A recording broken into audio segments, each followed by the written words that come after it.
But on the Carl page, he's such a fucking jackass. He just bothers me, you know? What a loser. And come and spend a day in the 757. What up, everybody? It's the after show, but later. The only unofficial Covino and Rich after show. What's up, El Cucuy? Chillin', man. How you doing?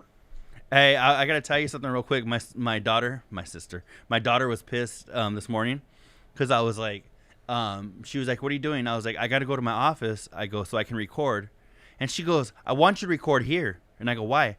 She goes, "Because I want to talk to El Cucuy."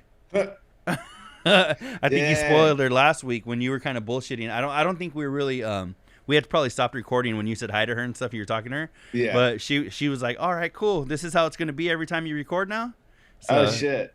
So she's a little disappointed. So.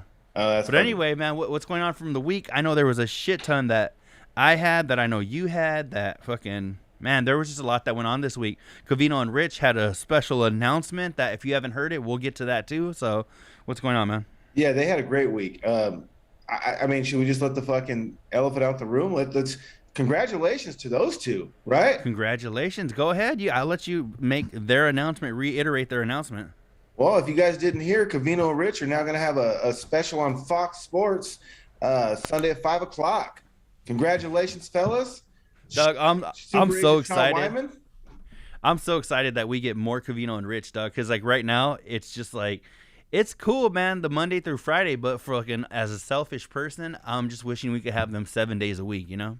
Yeah, I had a little go back on I commented on the page on Instagram, and someone's like, you can get the fuck. I said, well, it gives me a reason to call Sirius XM and say, I'm subscribing because of Covino Rich. They're like, well, you can get it for free, right? You don't have to subscribe to listen to this show. And I'm like, well, yeah, bro, but I kind of like to rub it in Sirius's face that the only reason they're getting my money is because of the two legends, Covino and Rich.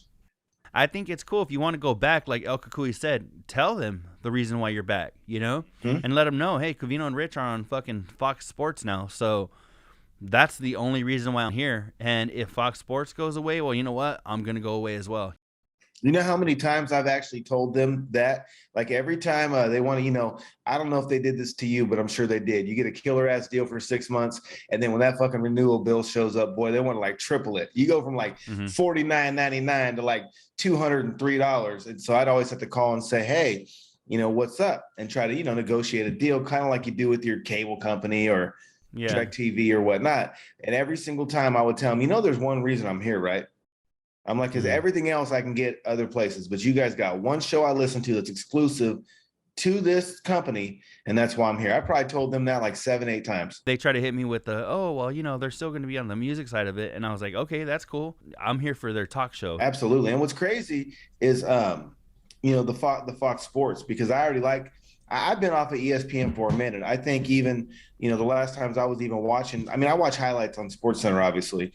And programming that they got, but ESPN, like in the radio, once Colin Cowherd bounced, you know what I'm saying? Like, I like Nick Wright. I like Colin Cowherd. I listen to the Skip and Shannon show. Like that's my shit. I like The Odd Couple with Chris Broussard and Rob Parker in the afternoon. Like, that's my jams. I don't listen to ESPN radio any damn how. So for me, boom, to slide Covino Rich into something I already listen to, that's dope.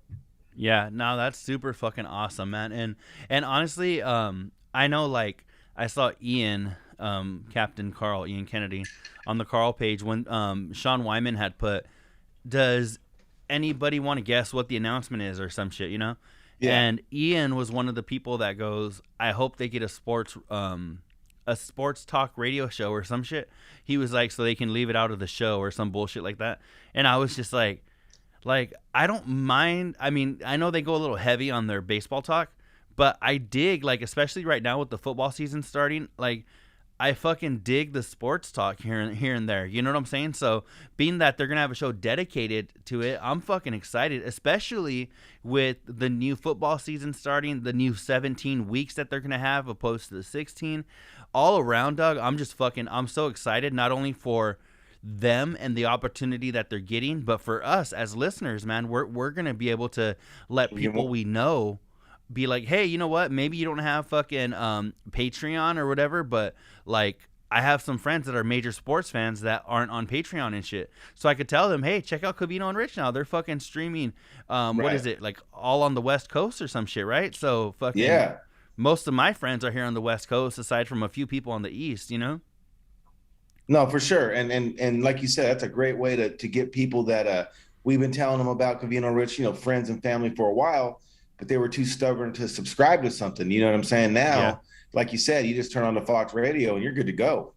Or Fox Sports. Yeah, for sure. You know what? I'm going to – hold on. Give me a second. I need to grab a water, Doug. I have a water right here. I'm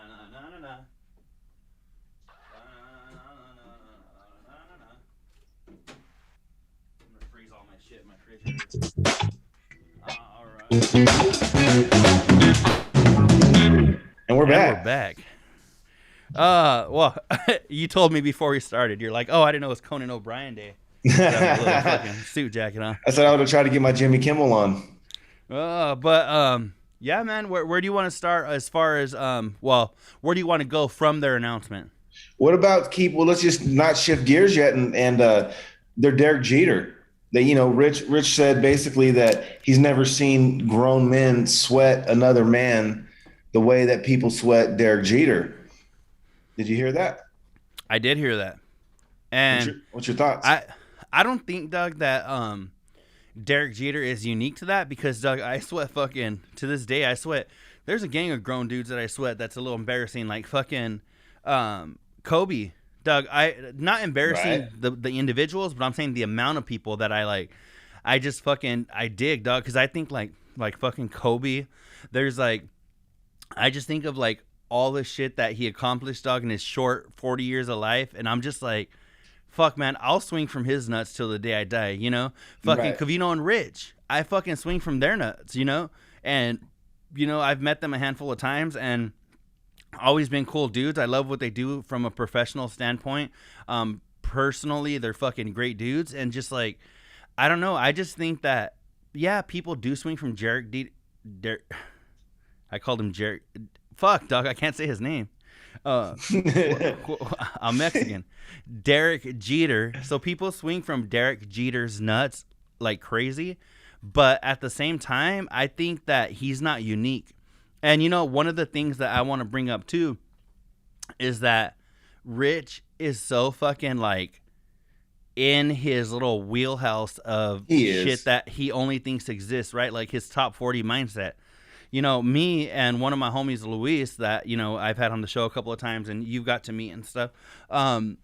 He was like, one time we were talking about like fucking Rosalia and fucking Carol G and fucking Maluma and all these people, right?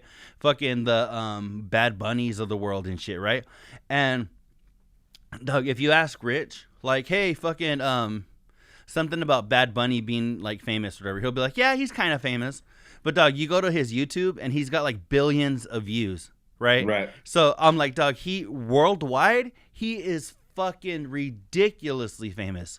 But because he's not in that little fucking in Rich's wheelhouse, Rich will kind of write him off. So what I'm saying is, like, I think that there's plenty of people, like Bad Bunny might even be one of them. Not for me. I dig some of the shit he does. I don't swing from his nuts, but I think Bad Bunny might be one. That's one that if I told Rich right now, or probably even Covino, or Spot for sure, but I think if I told any of them, they might be like, no, he's not all like that big and this and this. But I'm just like, I know they know he's big, but I think that they're not, Rich especially, I don't think he gives it as much weight or as much merit as it really deserves. And that's why I think he thinks that like Derek Jeter is the one that people swing from his nuts. But I think there's a shit ton of people. I agree. And I'll start with two that, I don't even think Rich Davis can argue. Derek Jeter is a first ballot Hall of Famer, and he's a Hall of Famer and a legend. And Rich is saying people sweat from his nuts. Well, fuck, how about the GOATs? You know how many people swing from Tom Brady's nuts? He got a model wife. He's fucking the Super Bowl every year, whether he wins it or not. I mean, he actually wins, unlike LeBron. And you know what I'm saying? He's Tom Brady. He always says the right shit. How about Michael Jordan? How many dudes swung from MJ's nuts? And you said Kobe. I know plenty of people that swing from Kobe's nuts, and that was before the accident. Now after, everybody swings from Kobe's nuts. Mm-hmm. You know what I mean? Yeah, And I think he's no, full of like, shit. and Doug, even think about it. Like, even think about like the fucking Conor McGregors of the world, right? Right. There's people that are fucking, Conor McGregor dick riders that they fucking There's Logan Paul and Jake Paul dick riders. Exactly. So for Rich to say that Derek Jeter is like the one, like, Doug, I think you gave another great example, but in Tom Brady, that's an easy fucking comparison. That's another one where we're fucking easily, no matter what Tom Brady does, and he deserves a lot of the credit, but I don't understand how fucking Rich doesn't, like, he just thinks Derek Jeter.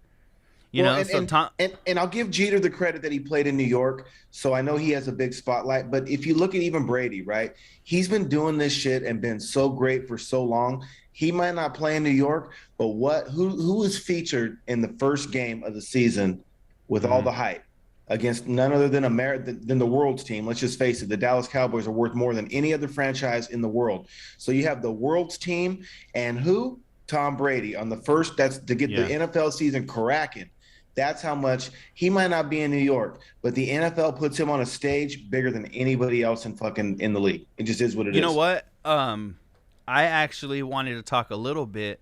We don't have to go crazy, but if you're not into football, then you might want to fast forward the next like 3 minutes. But when it comes to that opening game, did you happen to catch it? I saw the highlights and I listened to part of it on the radio. I watched like a 23-minute video, highlight video, because I was out of town and I was busy that night that it happened. But I watched like a 23-minute video of the fucking highlights. And Doug, I thought that was, I think a lot of people are already bagging on the fucking Cowboys as far as like, I saw somebody posted a meme that was like, let's get ready to crumble. And it had like the Cowboys and shit. And Doug, you got to fucking give them a shit ton of credit for that fucking game, because it could have easily gone the other way. Absolutely, easily, Doug. What was it? The last like 7 seconds that they made that fucking field goal. Well, and not only that, they beat you on the last second field goal. Like, I don't care if you're playing any team. I don't care if it's an upset, but if you're playing the GOAT, you got to feel good about that, because I mean, you were in it until that field goal. Exactly. And see, like you said, it could have been anybody. It could have been the fucking, Cowboys versus whoever. And, a win like that, last second win, that competitive of a game is like something to be proud of, right? But going against, like you said, the fucking GOAT, they had fucking just fucking Tom Brady and Gronk and fucking Antonio Brown. Like, fuck, Doug, they just like, you just see them like, and you're just like, fuck, these motherfuckers can't lose, It's and like then playing a super team. It's almost like playing the Warriors when they had Kevin Durant. It was, and being that the Cowboys were able to fucking hold their own, I don't know how anybody could fucking talk shit, and people still were, because people like to talk shit. And in those highlights, bro, Brady was just throwing lasers. He was just cutting them. He was slicing them like a fresh loaf of bread, bro. He had just his passes were just precision, money, dude. There was a few of them that, fuck, man, like, you see it so many times, like, as far as quarterbacks like throwing shit, I don't know, like crazy passes, right? But fucking, there was a couple that Brady threw, dog. I don't know what the fuck this dude is like on, but some of those were fucking rockets. Yeah. They were like fucking and not bullets. My 525 rockets either. No, they were. You know what though? When I did see some of those passes, I was saying holy mother nuggets. And holy mother meatballs, bro. Doug, it was fucking crazy, because some of them were like, there was even some passes that I seen where he fucking threw it, and it was like going, and I feel like right before it fucking got into the hands of the receiver, or Gronk or whoever it was it was going, and then it was like, there was like at the end, I felt like it had an extra jolt of fucking speed, and then it would like cut through a couple of the Cowboys right into whoever's hands, Yeah, and it was just like, they're fucking too light, bro. He let the air out of them again. That's what happens. Shit. That's what happens. Oh, that's where Deflategate 2021 is starting right here, Al Cucuy. Hey, and you know what's crazy too is like back to the Jeter thing. He's a perfect example, because You see me. I got my Las Vegas Raider gear. I'm ready, baby. I'm a day early and shit, but you know what? I'm ready. So with that being Not said, really. By the time this shit airs, it'll be fucking game day. yeah, you know. So, but with that being said, I used to fucking hate Tom Brady because Mm-hmm. the tuck rule came against my team's expense. I'm not saying we're gonna win the Super Bowl that year, but we had a pretty damn good team. And if it wasn't for that bullshit ass play, we would have won the AFC Championship game. Mm-hmm. And so I hated him for a long time. But after about the fifth Super Bowl, it's almost like, well, it's almost like if you don't like Kobe or you didn't like MJ. I fucking can't stand LeBron, but I love to watch him play because you're witnessing greatness. And so at some point, even with Tom Brady, I was like, okay, fuck it, Tom, you win. You know what I mean? Like I agree. that first one was bunk, and you guys, I feel like that provided the momentum for them to get that first title. But I can't act like it provided momentum for the next six. You know what I'm saying? Like Yeah. it is what it is. So how do you hate the dude? I'm not a hater. I grew up. I spray a sucker repellent on me every day before I leave the house, and I'm not a hater. So the dude's got a beautiful model wife. He's a handsome man. Damn near the world loves him, and he's probably the best. Well, he is the best quarterback of all times. You know, it's funny. It's funny. El Cucuy's hotline. You wanted to get into slang from your hometown. Yes, I did. So if you want to pull up, Well, I saw some shit on the news when I was on KRON, fucking, I believe, San Francisco, and they said Bay Area popular words, right?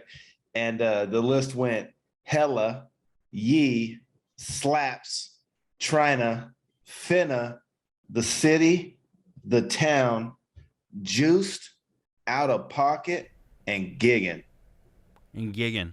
There's some of those hella I use on a daily basis. Me too. Fucking like I'll even be texting my mom and I'll be like, "Hey, I'm gonna go to the pad and I'm hella hungry. Like, what you got to eat over there?" Or some shit. But hella for sure. Gigging, I don't even know what that means though. You got to fill me in on that one. What's gigging? Oh, that's when you see the music play and I'm all fucked up and I'm just like, you're gigging, you're feeling yourself. You got a vibe, and you're at a party, you're at a rave, you're at an outdoor concert. You're feeling yourself. You're just, your buzz is right, the scene is right, the people you're with is right. You're gigging. You're just fucking doing it. You know what I mean? I don't know. It's an energy. Is it like when you're fucking in a band and you have a gig, you're up there and you're feeling yourself, you're playing, Yeah. you're slapping the bass, You know what, fucking that might have been where it came from, because Mac Dre made that famous, and that's what he would do. He'd be at the party and he'd just be gigging. He'd be like, just doing his little, and he'd be like doing the fucking fishing pole and shit and just like silly shit. But because of his vibe, he was having fun, and you're gigging. Mm-hmm. I don't know why I thought gigging. I was way off. I was thinking it was like giggling, like fucking laughing, right? Yeah. So I thought it was like if you're gigging, like you're really fucking like, you're kind of like enamored by something, or like you're fucking like really like you're just really enjoying something. I kind of like, but yeah, I guess it's kind of along the same lines, but not really. But Yeah. there was, what were some of the city? What the fuck is that about? Tell me about The that. city is San Francisco. The town is Oakland. Okay. So no one really, at least they say like the East O or something. But like most people that live there, like, the tourists will call it Oakland or San Francisco. But, like I work in East Oakland, and that's what they call it the town. I mean, that's just what it is. Or they call Oakland's also known as the city of dope. What's funny is that one of the words you brought up was finna, right? Yep. And it's so funny because all of my friends that are brothers, right? They've been using that shit since we were kids, right? So they're saying like, finna get out this bitch, right? Or, finna eat this food or whatever the fuck, right? And I'm just like, that's one that I've always wanted to incorporate into my fucking vocabulary. But for you guys, does everybody use that shit, or is it just primarily the brothers over there too? Most of the brothers. I don't say finna or what was that other one? Trina. I don't really say that. I do say out of pocket though. I say trying to like a fucking buttload. Like I'll even say that shit like through text and shit.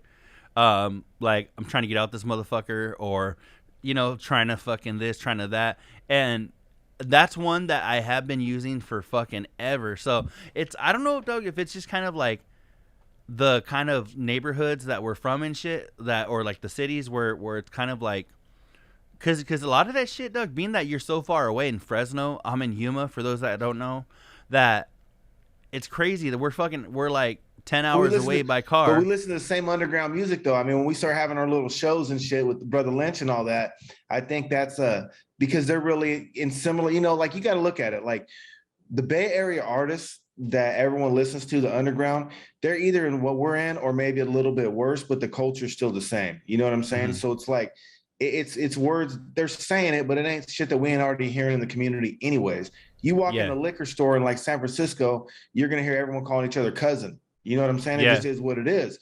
And, even the Arabian people be calling each other cousin, and it's just because it's the culture. So you don't just have to hear it on the music, but I think that if you live in the area, you've already heard it before they say it. But even when I was growing up and I was a youngster, man, I would always try to steal cool ass words that the rappers were using. It's funny that you say cousin and shit, because like a lot of my like more hood friends and shit, like I'm thinking about like my homie Johnny, his fucking one of his little cousins, I say little, but now he's probably like mid-20s, but he, I've been really close with the entire family for decades now, right? And it's funny because like his little cousin Nico, he'll be like, "What up, cuz?" Like he'll call me cuz, or he'll be like, even shit like on Facebook, I'll comment on shit and he'll be like thanks, primo, and this, like, and so I think that shit kind of it is kind of like the culture of where you're at, kind of like not even like where you're at, but like where you're all at, like kind of in a mental state and like you know what I'm saying? Just kind of like where you're at. For sure. Well, and think about it like this. Does your local TV station post that of all the slang words that are used in your community? No. That's a Bay Area. Only the Bay Area, NBC or whatever Quran is. It's a main one. It's NBC, CBS. It's one of them, bro. Only in the Bay are the square ass fucking, news anchormen going to post that. Like they have them out there singing Mac Dre songs. And here's how crazy it is and what makes the Bay Area a little different too. Listen to this. Mac Dre's got this song called Giggin'. So they're getting this from the community. What they do? Baby, can you gig? That is. What they do? This ain't no love ballad or romance song. It's a dance song for you to get your dance on. It's hard to keep my pants on. When I gigging. When I'm gigging, it look like I'm digging. I do the pigeon, bird like a nurse. I'm intensely rapping every line, every word. I dust myself off like I stole third. Skinny nigga gigging with no shirt. Chauffeur, so I can passenger get the chips and don't trip off her mass in the red. So I'm mass in the red. Can you do the thing? Can you really? Oh, you want to hear some shit, Doug?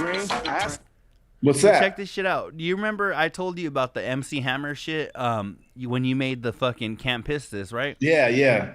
So that one, fucking YouTube like muted that shit or whatever, and it was funny because you were like, fucking. They don't want to, they take care of that kind of shit. You're like, but where's my royalties for fucking Young Savage and shit, right? Because we played a couple of minutes of Young Savage, right? It said your video won't be affected, but Young Savage Flatline Records is going to receive the royalties from this shit. So I was like, oh shit. So let's go viral. So it did fucking, it did pick up on it, so I know you were like, "Oh man, they don't want to fucking hook up the little guy and shit, right?" But they did find it, so yeah, man. I've seen that message you sent, so that's good. Hopefully, I'll get some little bit of change out of it. It took a couple of weeks for them to catch it, but they caught it, so that's what's up, Hell yeah. Well, I was doing a little research into fucking Rich's $9 flip flops, and the Cucuy uncovered that if you just take your punk ass to Ross, DD's, or TJ Maxx, you can get some Adidas, Filas, or Pumas for $9.99. Rich, don't be a bobo for $9 and wear the Walmart slides. Take your ass to fucking Ross Dress for Less, or fucking Double D's, or TJ Maxx, and get you some Pumas or Filas or something, bro. What do you think? Doug, I think it's funny because an episode we had, one of the first few episodes we actually ever did of this show, we talked about Ross Dress for Less, right? Yeah. And it was funny because Sebastian Maniscalco, Doug, like fucking more than 10 years ago, we saw this bit that he did where he brought up Ross and shit, and it was so fucking funny because he said that it looks like downtown Baghdad in that place or some shit. He was like, certain somebody, locations do. he was like, it looks like people are like, they look at pants or something and they're like, oh, this isn't my size, and they just fucking throw it across the fucking store, you know? And it's fucking funny because there are some places like that. Some of the Rosses or Marshalls or Burlington Coat Factories or none of all that shit, you know? I left those two out. Those are great places as well. Yeah, and you know what, Doug? Fucking and he should take that out of Covino's book, bro. Baller on a budget. Like, fuck, Rich, you got to be a baller on a budget, bro. You don't have to look bummy because you don't want to spend the money. You can still look fly. Go to the clearance rack. Go hit DD's. Fucking, like you said, Burlington, Marshalls. They got some cool shit. You know what's funny, Doug, is that I have some like dope ass polos that I'll wear to work. They're not like dope ass polos, but they're just like, as far as like, they're like Perry Ellis or they're fucking, you know, like just whatever. Kenneth Cole. Well, get this shit, Doug. Fucking, I was at Burlington, right? Mm-hmm. And I found a fucking, since I work for a college and I work for a transfer department and we're in Arizona, I found an ASU polo for $6, right? Right. And I was like, this shit's kind of ugly. I was like, but fucking $6, who gives a fuck? I'll buy it, right? Right. So I bought it. Doug, that is probably like the one polo that I've gotten the most compliments on in the last year. Everybody was like, oh, that shit's dope. Oh, hey, where'd you get that? Hey, this and this. And I was just like, this ugly ass thing that was $6, fucking I'll take it, you know? So just like on your fucking point, you know, you just fucking, rather than going to Walmart and getting some fucking Mikeys or whatever the fuck Rich was wearing. You got some fucking the Shacks and shit. What, you know what scares me about that too, bro? Tell me this. He's one fucking smidgen above Crocs pulling that shit. I'm just saying, bro. Doug, I wouldn't even say he's above Crocs. I think they're level. I think they're fucking ground level. They're both playing in the same field and shit. Right. Crocs and those shits, Doug, like, and some could argue, you know, let us know down in the fucking comments if you're watching this shit on YouTube or Facebook, but do you think Crocs are doper than fucking Walmart shoes, or do you think Walmart shoes are doper than Crocs? For me, I mean, I'm gonna say they're level. If I wanted to play devil's advocate, I would say probably Crocs would be a little more stylish. Crocs are more accepted in society. Like, that's motherfuckers rock the Crocs, and I'm still fighting the war. Although, fuck, it looks like I'm the only. Me and you are the only ones fighting it. But nah. I mean, according to society, the fucking Crocs. You'd be better off to wear the Crocs. I just hope he never does it because it'll break my heart. Oh man, and I gotta say, shame on you to fucking Crystal Bray. What happened? Love her. We love Crystal Bray. Oh, she sent those? We love her fucking. We love her husband. We love the girls. You know, her kids. We're fucking great family. But what are you doing sending Covino some Crocs? And I know they were slides. I know they're not really Crocs. They're Crocs brand. But you can't fight the war on Crocs if you don't get rid of the whole fucking company. You know what I'm saying? They always say it's the ones closest to you, bro. Oh my god! Exactly right. You know, your fucking kid goes missing. You find out it was your uncle that took him. You know what I'm saying? It's always like they always look at the fucking husband first, right? When a fucking wife goes missing, right? Yeah. Shout out Funky Monkey, but please, we need you on our team, Funky Monkey. Let's help fight this war. Doug, it fucking bothers me, like Sebastian Maniscalco and shit, where he's like, it bothers me, Doug, when people just say shit and then like people take it as like fact and shit. Like during the show this week, I don't know what they were talking about, but fucking Rocket Dog, if you don't know Rocket Dog, he's Matt in fucking Minnesota. He commented on some shit and he said Sierra used to be a man, right? The singer, the chick singer Sierra, right? And I was like, did Rocket Dog used to be a rocket and a dog or what? Well, see, Doug, he was like, he said she used to be a man. Rocket Dog, not the dog or Rocket Dog? Well, Doug, she fucking, okay, so her story is she was born, I'm pretty sure she was born a hermaphrodite, right? So, don't fucking quote me on that, but I know it was something along those lines, right? But it was like at birth they made the decision and fucking, you know, took care of her shit or whatever. Bro, Well- I can't even make that decision for my dog. I mean, I've been trying to go back and forth. Do I want to cut his nuts because he's a little hyper? How do you make that decision on a baby and cut the nuts? Oh, dog, fucking Ah, I was writing a little rap about fucking dogs having nuts, and it's called Back Then, kind of like, or Back When. I'm not really sure what I had, but it was just me kind of bullshitting. okay. And the lyrics were like, back when dogs had balls, took white shits and humped your leg. Oh, fuck. And the white shits is a shout out to Covino and Rich, because they were the first people I heard talk about whatever happened to dogs taking white shits, you know? Mhm. And do you remember that shit, dog? Like in the 90s, your dog would take a shit and like fucking, if you left it there for more than like an hour, it would just turn white. Yeah, dude. It looked Yeah, like dude. Frosted Flakes and shit, dog. It It looked did, like I shredded remember that. wheat with fucking frosted shredded wheat. Oh, yeah, that's no, or it would fucking look like an almond roca. I don't know what the fucking almond roca is. And the little candies with the fucking nuts on the outside and the little pink can. Look like old dog turd / cat litter. The Yeah, but Ferrero it's just, Rocher shit. it bothers me. It just bothers me when people say shit like that, because then like people in the chat were like, "Oh, she used to be a man." Doug, to me that sounds like fucking Caitlyn Jenner and shit, right? Right. It sounds like different. You're right. it sounds like she was like a man for like fucking 15 years, and then when she was a teenager, chopped her nuts off, and she's like, "Hey, you know, yeah, she, you know, like fucking." Now, that- man, to me- yeah, Governor of California, yeah. That's fucking so stupid, but yeah, no, it just bothers me when people say shit like that. And like, there's other podcasts that I listen to, and there's a chick named Kat, some Asian chick. She used to be on there. She's not on there anymore, but she would say shit like that all the time. But since she said it with such conviction, nobody would ever question her. So she would be like, "Oh yeah, fucking Al Cucuy used to be a fucking woman and used to fucking wear women's underwear." And the people on the podcast would be like, "Oh, really? We didn't know that." But what do you call it? Yeah, I don't know, mom. I don't know why I was calling you mom. I don't know why. Talk about women's underwear, bro. Now you're fucking jumbling your words. You're getting me confused, dog. I'm so confused about life right now. So, what's You know something what else had that me you had? confused? What's up? Was Spot saying that he was sweating the other day in Rich's hot ass studio? Why were you confused with that? I felt like I could smell him through the microphone, bro. Like I could hear him. I could smell him through the speaker. I didn't even connect the two, dog. That's fucking gross. Hopefully, now that he's commuting, because that was his argument. I don't know if you remember. He had said, "Well, when we went to the office, when we went to SiriusXM, I would shower every day."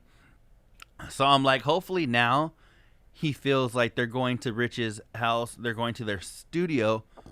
Hopefully now that's still an opportunity for him to shower, because Doug, them all being in that small ass room, or you know, in their room or whatever, And one of them festering up some funk. and one fucking smelling up that bitch. That's And he's fucking already gross. tanked out fucking Timmy as it is, bro. So his shit fucking just floats around the room.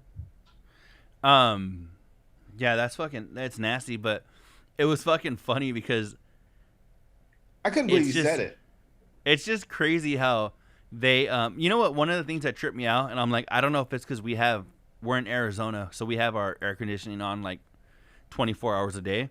That's But too. it was funny because when Rich was like, "Oh, Spot, you're hot," he's like, "Do you want me to tell Sarah to turn on the air?" Mm-hmm. And I was like, "Oh fuck, you guys didn't even have it on." And the shower, And- motherfucker. Yeah, like, we'll turn the air on and the shower. You could That way hop you can in go real wash quick. your funky ass and come back to a cool, dry, nice, cool room. Hey, shout out to Covino, because during the week he had said something about, he was like, "Wash your butt," and then he was like, "Right, El Cucuy?" I was like, Yes, "Oh, that's sir. what's up."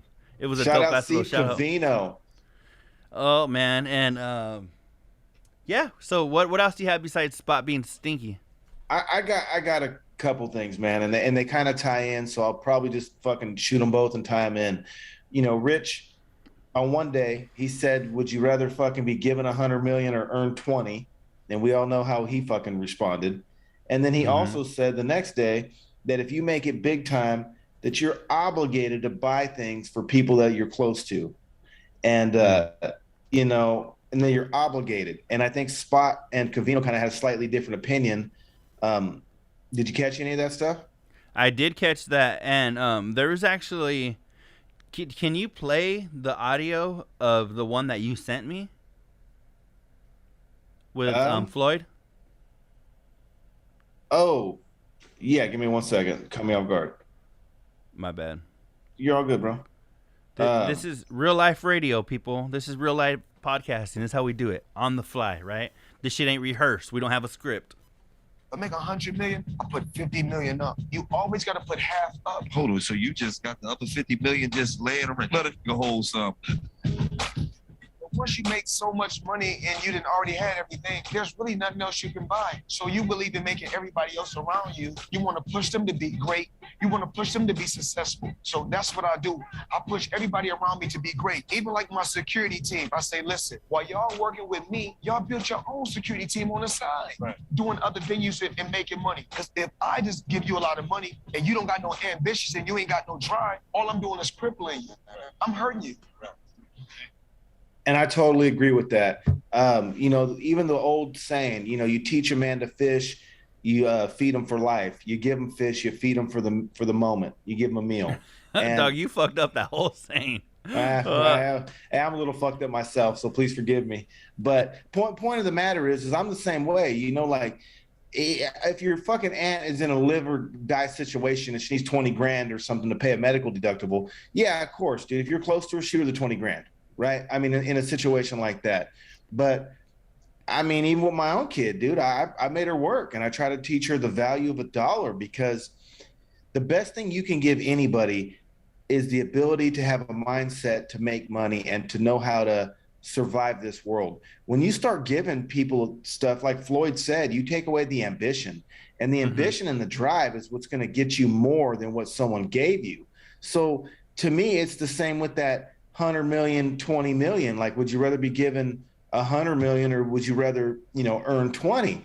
And obviously, most people are going to say the 100 million because it's a bigger number. But I'll tell you this, I bet the people that earn the 20 million are less likely to go broke than the motherfucker given the 100.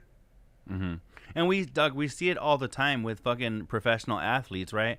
They're not getting 100 million, but dog, they get multi-millions of dollars and fucking within, what is the stat, dog, with like fucking NFL players? Isn't it like within 5 years they go broke or some shit? There's some shit like that. Within like 5 years of them leaving the league, they go broke. Yeah, for sure. And it's because, the thing is you start to live a certain lifestyle and a lot of people don't know how to adjust once they can't pay for that same lifestyle anymore. They don't know how to go from the mansion to the, decent house in a regular city. You know what I'm saying? Mm-hmm. They want to live that New York and that LA life. And maybe that's when you move to a Fresno or a Turlock, you know what I'm saying? And get you a nice house for 300 grand. But you have to learn the hustle, man. And even like Gary Vee, he teaches you to look for the long term. When you give someone something, it's just a basic satisfaction that's being fulfilled at that moment. You know what I'm saying? When you teach them the game, it's about the long run, baby. It ain't about the quick fix. Yeah, no, for sure. The way I looked at it is I was thinking like, because me and my girl had a conversation about this because we were listening on the way to California when they were actually having this conversation. We were listening live, and they were saying, my girl was saying, because I was like, you know what, I would take not a majority, but I would take probably fucking, say you got 100 million, I would take like 40 million of it and fucking throw it into fucking investments, right? Right. And she was like, oh, fuck that. She was like, I wouldn't do that. She was like, because she has her own like competitive cheer team and shit, and she's very entrepreneurial, right? Entrepreneurial, whatever the word is. Well, she's never been a person that likes like a 9-to-5 job. For me, I like my 9 to 5 because it's a 8 to 6 right now, Monday through Thursday. So it gives me fucking Friday, Saturday, Sunday to do whatever the fuck I want, and my evenings after fucking 7 o'clock or whatever, right? So I enjoy my shit, and I still have time to do shit like this, right? I have fucking 3 full days to do shit like this. For her, she'd rather work for herself, but pretty much be working 24 hours a day on that. You know what I'm saying? Mm-hmm. And so for her, she's like, no, fuck that. I'd rather put like that shit into my bet on myself basically than trusting like the market, right? And for me, I'm thinking, okay, you could put it in safe shit like an S&P 500 or something or whatever, something that has outperformed like even Warren Buffett for the last like 20 years or whatever, right? I'm like, I would do that shit, gain interest on the fucking 20, 40 million, whatever. So we had that conversation. But you could even you could do cheap ass CDs though, bro. Like you could buy CDs where you're still getting, you know, buy like a $250,000 CD or $100,000 that's still federally insured, and you're still going to get 1% on your money, which you know that's still going to be money safer too, than it's going to be safer than even the shit that I would do with it, right? But one of the things that she said that was fucking awesome that I thought was really cool is it's something that I would do too, but I would do it a little differently. For her, she was like, for her business, she was like, I would like get my own building. I would fucking, you know, I would like create a position within the company to give her mom like a dope ass salary, right? And say like, hey, because right now her mom lives fucking, I don't know, 8 hours away from us. So she was like, cool, this would give her the opportunity to move here, give her a fucking dope ass like fucking job, and so she would still be earning her money. She would be set, you know, as far as like her salary, but she would be earning it, right? Yeah. And for me, I would do mine a little differently. Like if I had like fucking 100 million or whatever, I'm like, I would set like my sister, my brother, fucking like them up for life, right? And I'm like, my sister, my brother, my mom, those would be the three for sure where I'm like, I would fucking like buy them a house, set them up, whatever. And then when it comes to like really close family, because Rich was saying like, oh, fucking like I would get, he like, said top 25. Yeah, that's a shit ton, dog. Yeah, he's out of his mind. Top 25 is a little ridiculous. Like for me, I would probably set up like a couple of my best friends, like families, and for them, I would set them up like I would probably hook them up with like a nice chunk, but also give them opportunities and shit. Like I know the kind of shit like Luis's parents like to do, right? I would set them up with their own business, right? So they could run this shit, and that could be their life and shit. They could make their own money, right? And the same thing with like my friend Jonathan and his family. Like his dad loves like doing like construction and shit, and he's got like his own little side business that he's been doing for like years. Like I would, and he retired from the county. He worked for the county for like 25 years or whatever, right? So I would set him up with his shit so he could fucking like, he would still be working and shit, but he would be fucking set, right? And but so for me, I think I would get like just hand out money to like maybe my mom, my sister, and my brother. But besides that, I think I would give people opportunities to earn it, but hook them up. You know what I'm saying? Yeah. No, and that's, I think I'm not handing out shit. I would give people the opportunity to earn it for sure.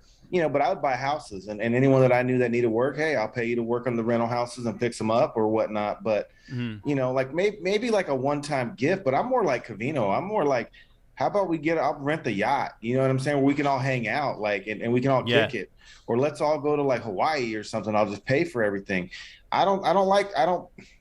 Listen, in my life, the people that I've seen that got handouts more often than not led to failure.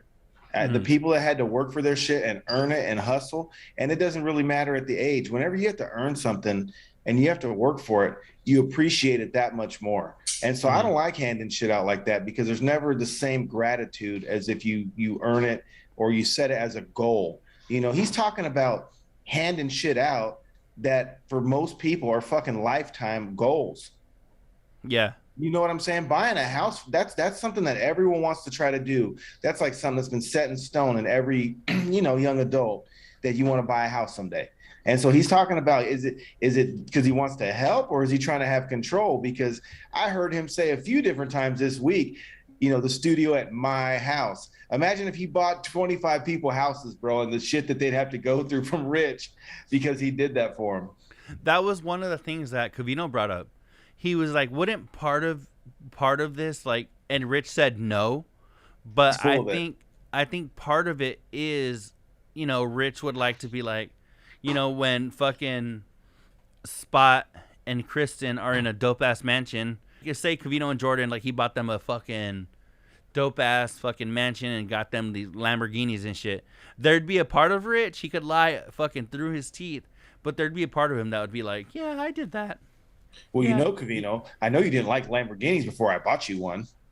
And see, Doug, the thing is, one of the good points that I don't know who it was that made it was either Spot or Covino because they were going back and forth with Rich, but one of them had said that they were like, if you fucking give them like a handout, like say you give like somebody like Rich's top 25 friends, right?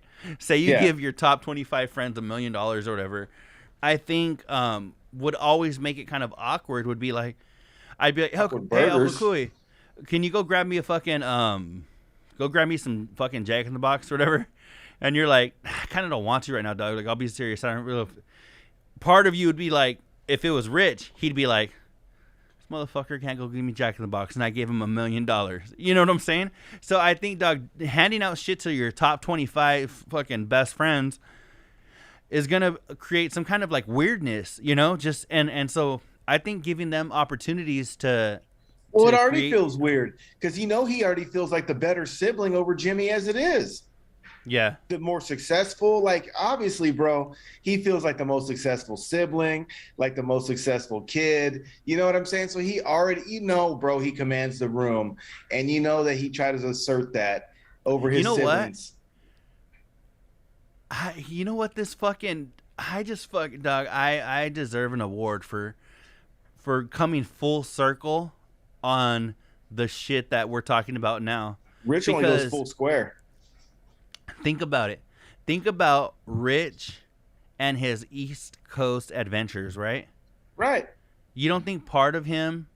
It's probably where he came up with the fucking idea, bro, because he wanted to figure out how to outshine everybody he fucking met up with. Exactly. That's what it was, because think about it. I'm sure he wanted to see everybody, right? Remember, he's getting in shape for fucking Dad Bod Day on the beach. Like everything, he's got something in him, bro, that makes him. I don't know why he thinks like that. I know why. Small peen.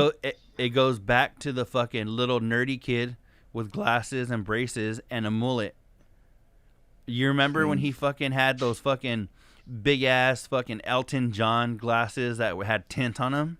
Dickie Johns or what? Remember he had the Elton John glasses with tint and fucking braces and shit, and a fucking ugly ass mullet. And now, Doug, like, I think that person is in him, still lives inside of him. So I think he's constantly trying to. Is his name Insecurity? I think it is. I think that it's constantly trying to compensate for that happened to him when he was fucking 12 years old and shit. And he fucking think about we've seen some of the pictures, Doug, of dorky ass Rich, Mm-hmm. And so we call him Dar. That was Dar boy, dorky ass Rich boy. So we've all seen Dar, and I think part of that is like why he wanted to, coordinate everybody on the East Coast to be together, because he was like, he wanted to see everybody. Yes, that I agree with that, but part of it is, I'm sure at some point he was like, I'll be back, guys. I'm gonna go get some water. Then he's fucking looking through the window of like his friend Christina's house. He like looks through the curtain. Yeah. And he sees everybody out there mingling. And he's like, I make my entrance. I did that. And for me, as I get older, bro, I got people from all different levels of success. I know some people that really made it. I got some friends that never did shit. You know what I mean? But if I'm taking the time to hang out with you, I'm just trying to enjoy the moment. I'm not trying to judge you based on life's accomplishments. I'm just glad that we are still connected enough to be able to kick it for a minute. You know what I mean? Yeah. And that's that. And just appreciate the time. And I don't know anything else. He's looking at it from a different mindset. Yeah. No, for sure. I think that part of that it was, look what I could do. Like, didn't they even put that in a song? Where one of their Tickle Sack songs where Covino's doing Rich's voice and he says, "Look what I could do." I really think that is part of what lives deep down inside Rich, and I think, Doug, and a part of it is what has made him successful, right? No, for sure. Part of it has made him fucking like a very successful dude, but there's still things in there where there's some insecurities that are making it like, look what I could do. Look what I did, look at my wife, look at like I just, fuck Becky from 3rd grade, like look at Sarah, and so I just think that a lot of where Rich's standpoint came on the if you were gifted a bajillion dollars came from where he would there'd be like I said, I'm not saying it, I'm not trying to be all negative because I'm sure there's a part of Rich that would like to take care of all of his friends and shit, but there's also in that same breath a part of Rich that would want to do it because he can say I did that. He'll always be able to say like, and I can even see him like it's the level of extreme. It's not like he's saying he wants to help out. He's saying he wants to help out to a fucking gaudy number, right? It's not just like I want to buy you a Honda Civic or let me pay off your $10,000 of medical bills. He's talking about like, $500,000 each. You know what I'm saying? Like, remember when he said that if you got 25 friends and you had 100 million, you'd still be, his math was wrong, but still he's talking about $500,000 each. Like that's an extreme. That's extreme. He's trying to do extreme shit. And again, usually that's for attention. Mm-hmm. I want to kind of fucking switch gears, right? Let's go into 8th gear right here because I had a thought, and it was a dicky do deep thought type of thing. Okay. Where I was like, Doug, like, have they talked about, like, have you heard anybody talk about, and if that you have, then maybe it wasn't that deep of a thought, but you know how we have like the baby boomers and shit, right? Yeah. Like, have they come up with anything for all the kids that were born during the pandemic and shit? Like, are they going to be called like COVID babies or like fucking, or the pandemics? The pandemic generation. Yeah, the pandemic generation. Is there something? I wonder if there's something in line because think about all the kids that were born, from people not being able to leave their house and just be like, all right, we're just going to be fucking and having kids. So, hey, how many dudes you think are going to be in the future named Pfizer and chicks Moderna? Moderna. Oh, Doug, that sounds like a stripper. My name's like, Moderna. Please welcome to the stage, Moderna. Like, why does she got 3 arms? Oh, she was conceived after they got vaccinated. Oh fuck! Yeah, but I'm like, do they have Here's a generation? Moderna with 3 tits. Moderna with 3 tits. Oh, that's fucking funny, dog. Oh fuck, Moderna. But please welcome to the stage. She's missing a leg. Johnson & Johnson. Uh-huh. Oh, fuck. Remember their blood clots and shit? I was going to say that. Welcome to the stage, blood clot.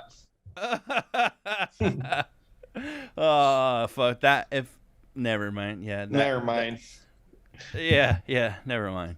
Band-Aid talk today. No Band-Aid talk. But I was just curious about that because I was like, fuck, man. I wonder... because there are going to be a shit ton of babies, like the class of like fucking 2018, 2019 is going to be fucking the Moderna 2018. Gen. No. It's going to be 2038. That or 20, I don't know. Oh, yeah, 2018, Doug. That would have been bad. Yeah, you're right. Obviously, I didn't get a degree in math. But yeah, it'd be 18 years from now, right? So 2038. 2038, 2039, that's going to be fucking to 2040. It's going to be the fucking pandemic gen that, now they have like Gen Z. Then they're going to have fucking the pandemic gen. I'm just curious. Yeah, me too. That's going to be crazy because you think they're going to save the world or what are they going to do? Anything special? Doug, you think that they're not going to be able to save the world with 3 arms apiece? I don't know. All these babies are going to have 3 arms, Doug. So fucking, you think they're not going to be able to save the world? They'll come in handy, that's for sure. Yeah, 3 handies. Hey, I do got something I want to put on real quick though. What's up? I've been missing it, and you know what? We're gonna treat the listeners right now. Here we go. Let me hear. Clap your ass, everybody, cause I love when it Shout out shakes. Steve Covino. Cause I'm Covino and I want you to know I love glistening cakes. Scrumptious, so soft and moist. I love some tasty glistening cakes. Give me a deep slice of the glistening cakes. Cakes on the nuts and cakes at the bar. Cakes on your favorite porno star. Cakes on twins, cakes come in twos. Cakes will rock away my blues. And I love glistening cakes. Back it up, back it up, back it up. Had to do it. Oh my goodness! Talk about a throwback, dog, and a pellet cleanser. Yeah, I can't had to. Dog. I haven't been able to talk for like 3 days. I don't know what the fuck it is, but I'm just jumbling words together and shit.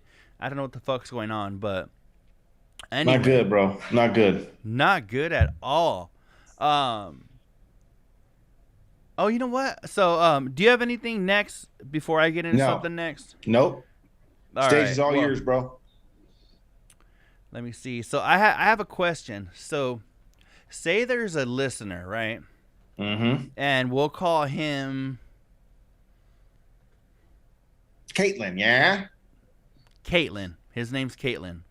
So we have a listener named Caitlin, right? That has refused, right? Not can't afford, not is going through a rough time financially, just refusing to subscribe to Covino and Rich on Patreon, right?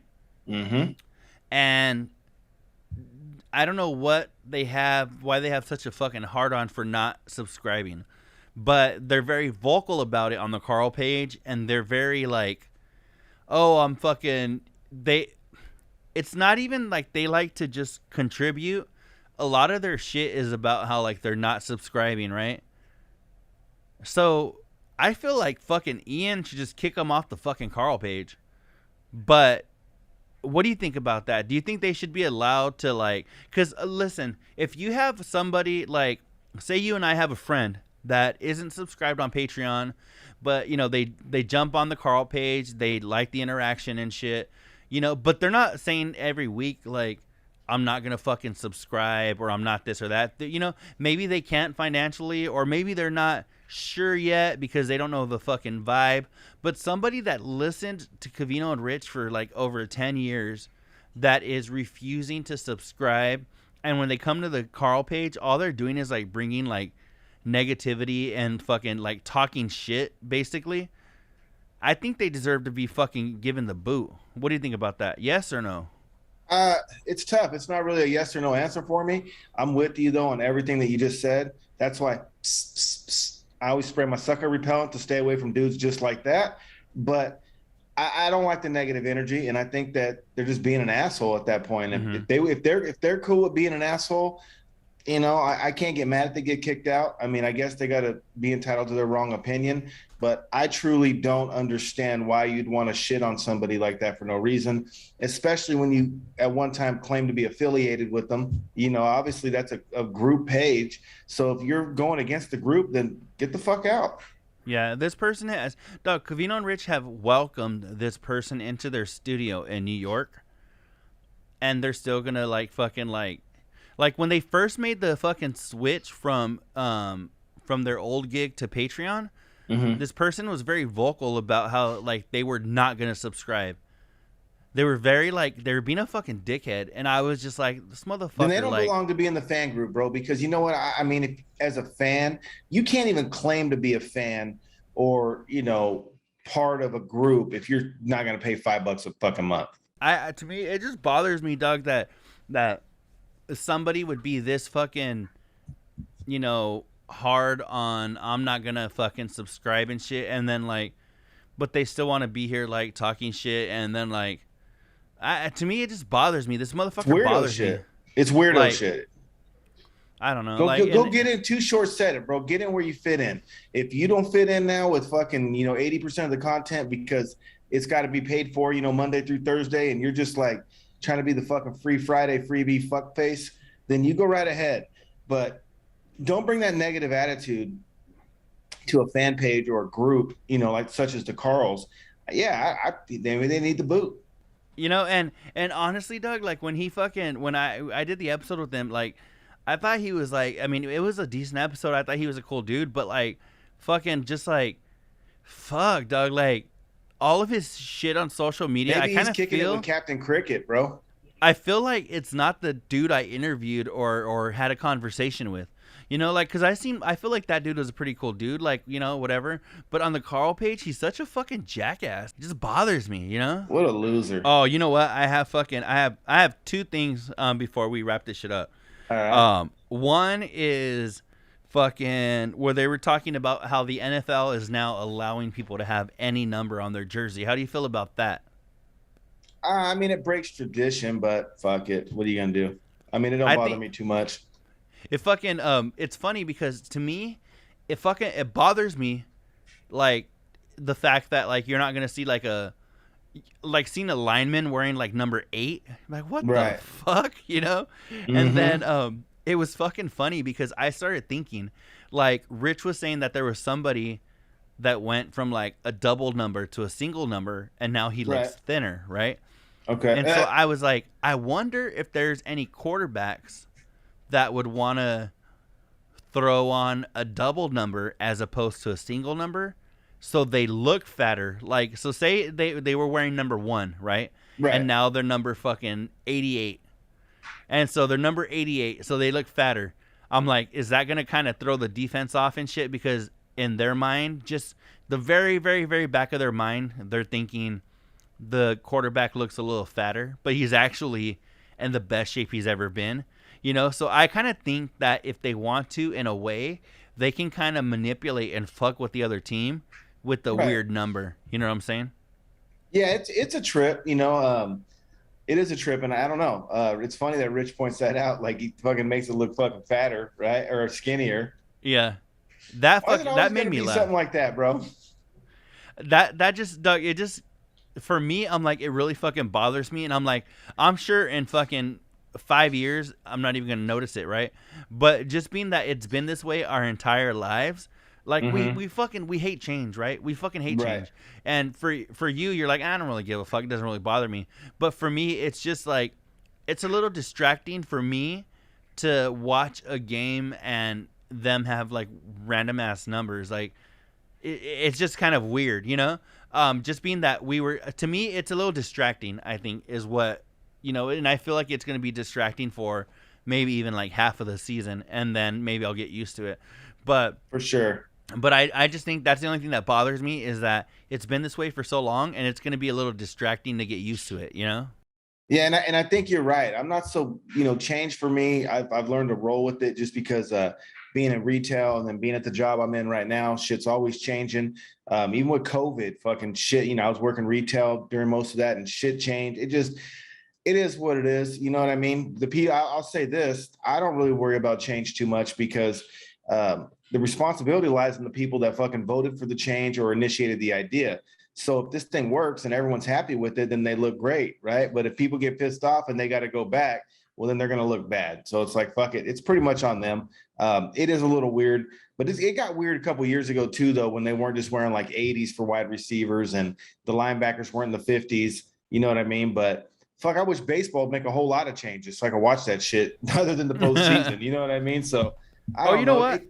What's that? I was going to say something about baseball real quick because, you know, baseball. Maybe it's because I'm not like a huge fan of baseball, but and but I do think, got a big bat. You know, I think that I don't know if it was Covino that had said that, you know, the start of any season is exciting because football's about to start. And for me, Doug, being that ain't exciting, bro.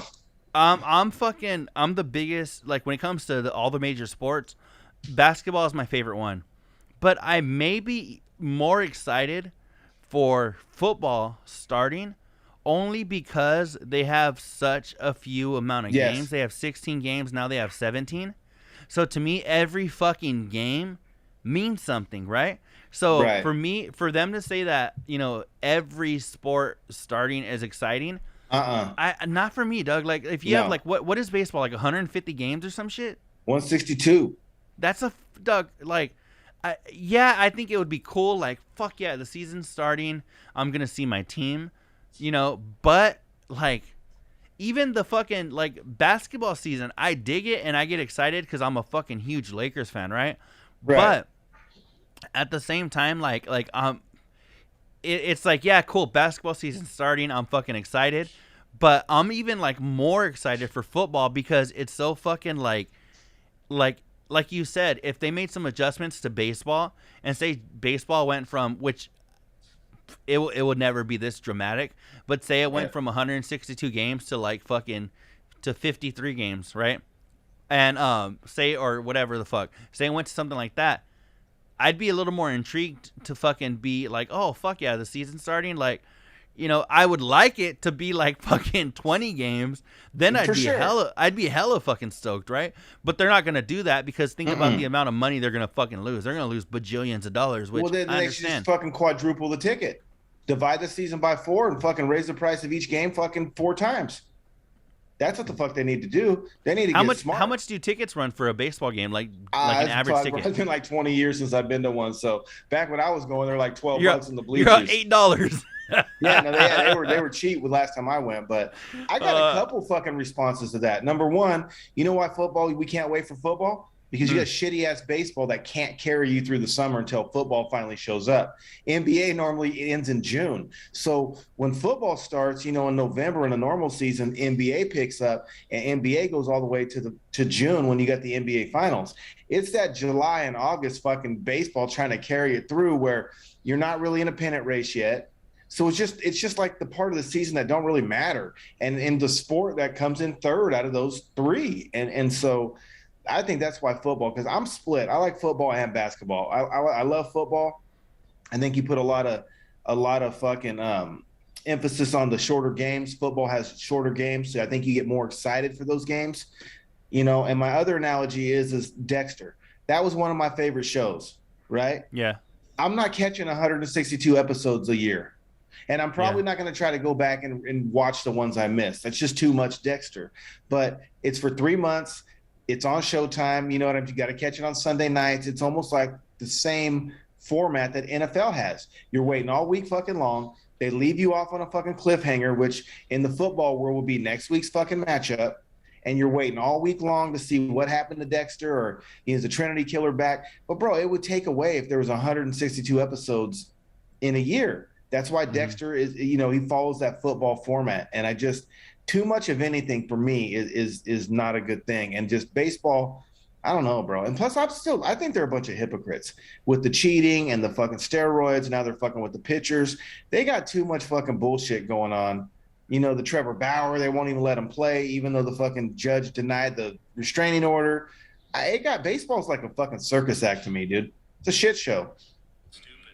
You know what? There was something that I wanted to talk about because it said, you know, when it came to baseball and shit, and you brought up Dexter, right? One of the things that there was somebody that had said that they tried to watch Dexter recently, right? Because they're a big fan of the show You. So they said they tried to watch Dexter recently and they couldn't get into it. And Doug, there's definitely something about when we watched it when it came out, right? And I'm watching the new one when it comes out too, though. Doug, but see, I think the original Dexter, the reason why we dug it is there was a lot of factors, right? There wasn't as much shit as there is now. That's one. You know, wherever we were at in our lives, that's another one. There was like, at the time, there was no you, there was no this, there was no that. I think them catching you at a certain time will make it like nostalgic for you, right? So, and it's something that will make you like it that much more. So like if you tell somebody now, like me, I fucking love The Sopranos, right? And I can go back and watch the series again. But if you tell somebody now, I still think The Sopranos holds up, but I don't think that the person that's going to watch it now is going to get that love for it the way they fucking would have if they would have watched it when it came out, you know? And there was something recently that was on the Joe Rogan podcast. Dated and stupid. But if you can watch a Richard Pryor special from 1980, it's still damn good. Yeah. Damn Timeless. good. Yeah, because he was so good that it transcended. But it still doesn't explain to people. It doesn't really resonate with people how good he was back then. Because the time's so different. Like, the era is so different that if you could somehow or another transport yourself back to 1983 and watch prior, then you would understand. You would, but you would have to exist in the time period to be able to really appreciate how groundbreaking he was. And yeah, and see, Doug, I think that's why like a lot of people with like Covino and Rock, right? You know, like for him, it's always gonna be the fucking dopest dope he's ever smoked, right? And it's just like for some reason, like it's crazy how that shit works, because you would think regardless of when you watch it or whatever, it should still hold up, right? But it just doesn't, because like Joe said right there, if you could teleport them back to like that time and have them watch it. I said watch it, dog. I'm fucking Mexican. Have them watch it. I think that they would appreciate it that much more, you know? For sure. No, I think you're right about that. And I think that anyone out there that doesn't think MJ's the greatest and they're giving it to LeBron, it's because if they went to that era, like Joe Rogan said, fucking conversation's over. You know what I'm saying? LeBron is just what you guys got. And then watching the footage of Mike back in the day was not the same as living it. Like watching Mike play basketball back in the day is like watching these Tom Brady Super Bowls where he comes back on the last fucking quarter to win. You know what I'm saying? But Mike never lost. And so I think that holds up with what Rogan said, because when you watched all those games, you just get it. Like, it's not a debate. LeBron or Jordan, it's fucking Jordan. Just straight out. You know, it ain't even a fucking argument. But I watched it. Doug, like even like Covino this week brought up Disturbed, right? And I just think of like, fuck, man, like I don't think I've ever talked, or no, not Disturbed. They brought up fucking Godsmack. He brought up Godsmack. And it's just crazy because I think about Godsmack, and I don't know if I've ever talked about Godsmack on this show, but Godsmack is one of the fucking rock bands that I fucking dig, because, and for me, it's so special to me because it reminds me of a certain time in my life where me and like my best friends were all into working out and shit, and we would have that shit. That's when you first got some Paul and Sean. Not Godsmack, no, but Chris Rock has that saying that whatever you were rocking when you first got some Pinocchio, fucking, you're gonna love that shit forever. Dog, that's what fucking it just, you know, when I think of Godsmack, and it reminds me of like those times of us like working out and fucking like, you know, you had like my buddy Chris, he had, and that's when I got into a lot of metal. He had, Doug, in his fucking like shed gym type of thing he had set up, Doug, he fucking had these like gigantic subs, right? So there's big ass subwoofers in there, and so you would be going to work out, dog, and that shit's fucking hitting the you know, Godsmack, fucking Disturbed, fucking these metal bands, right? Where we talked about earlier in the Bay, we call it slaps. Yeah, that shit fucking slaps. And with the bass drums, the double, and especially the double bass drums, like Lamb of God or fucking Children of Bodom or something like that. And hearing that shit from while you're fucking lifting, dog, there's nothing like it. And so to tell a kid now, hey, check out Godsmack, like they're fucking dope. I don't know if they could fucking, if it would mean the same to them. You know, maybe if they were working out and you fucking got them in that same environment with the fucking bass and all that shit, it may. But I just feel like it's so hard because for the time, that music was new. You know, it was new, and we were like, fuck yeah, this is dope, you know? Yeah. And so like, it's just some things that I feel like you have to be there in the moment, or else you can't ever appreciate it the way certain people appreciate shit, you know? Yeah, I agree. Totally agree with you. So yeah, man, but I don't know. I don't know if I have anything else. Do you have anything else, Doug? We've been going for a minute, so. Nah, I don't, man.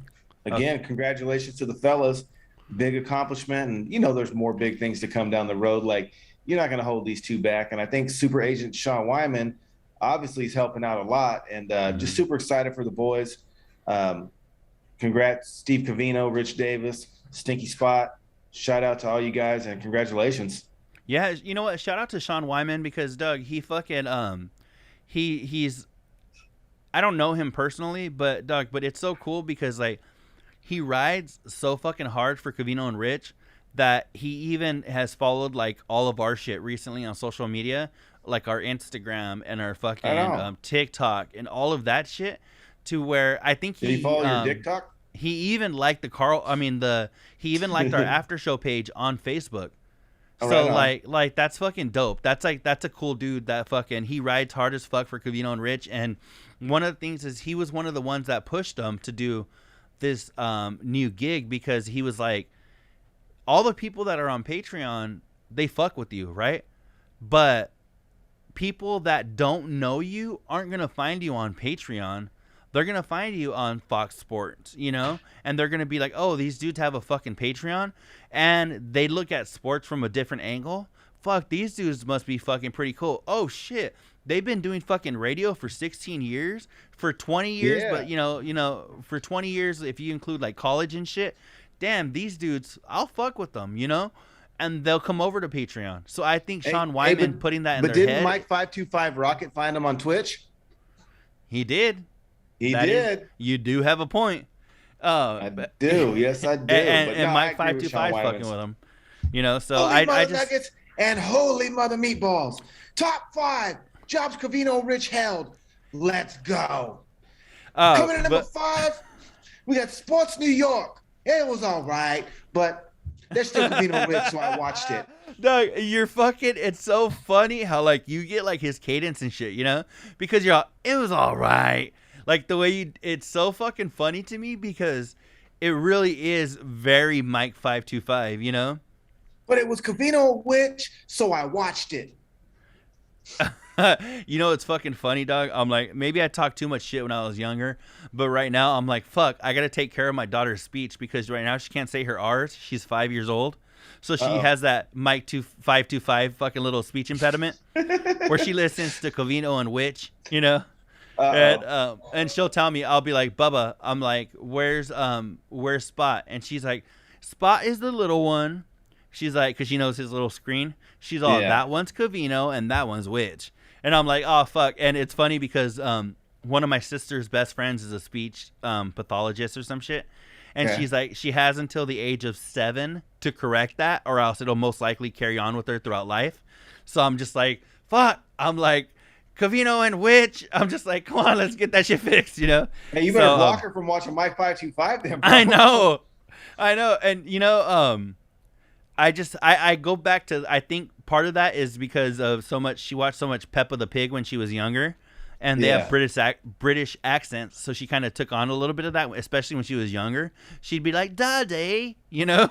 Oh, that's fucking great. Like, oh, like jumping in muddy puddles, you know, like her little shit. And I bust that shit out in the fucking retail world once in a while just to be a smartass. What? There goes some Crocs. Someone will walk in with some Crocs, and I'll just blurt out, there goes some Crocs. And then it's look funny because my daughter loves when, like, fucking, if anybody's kids watch Peppa the Pig, or Peppa Pig or whatever the fuck, I would do like a Daddy Pig. I'd be like, oh, I do like my cookies, and she's like, oh shit, that's dope, you know? Oh yeah, that's cool. Hell yeah. But yeah, man, I think we had a fucking good episode. Covino and Rich, fucking congratulations on everything.